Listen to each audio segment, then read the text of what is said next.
কবিতাটোৰ নাম হৈছে কিন্নৰ।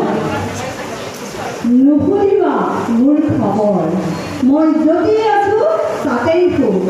স্বাধীনতা এই শব্দটো শুনিলে মই বৰ সুখ পাওঁ। উপজাৰে পৰা মোৰ চেনেহীয়াই মোক বৰ চেনেহ কৰিছিল। একলা দুকলা এখুজি দুখুজিকৈ কোনো থানা শুৱলা মাতেৰে যৌৱন গৰকা বয়সত আন 10 গৰাকীৰ দৰে নহ'লো পুৰত। নুশুনিবা মোৰ খবৰ, মই য'তেই আছো তাতেই সুখ। ভৰ যৌৱন এই শব্দই মোক পিছুৱাই নি বিৰক্ত কৰিলে। আপোনৰো আপোন মৰমীয়াহে কঠোৰ দৃষ্টিৰে চাইছিল।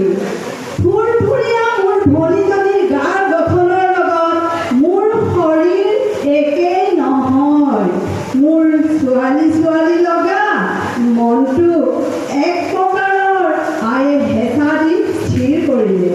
ল'ৰাও নহয় ছোৱালীও নহয়।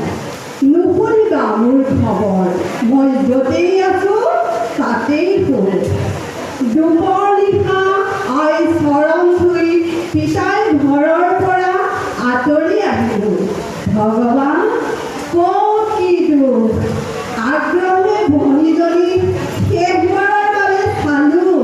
তই সুখী হ, দুচকুৰে দুধাৰি চকুলো বাগৰি। কিন্নৰ মই কিন্নৰ, মই কিন্নৰ। শৰীৰৰ যিমান শক্তি আছে দি হেঁপাহ পলুৱাই চিঞৰিলোঁ। ফৰকাল আকাশৰ তলত দুহাতেৰে আঁকোৱালি ল'লোঁ। চলন্ত ৰেলত জঁপিয়াই উঠিলোঁ। স্বাধীনতা কিন্নৰ, কিন্নৰ, কিন্নৰ। আজি মই স্বাধীন। ধন্যবাদ।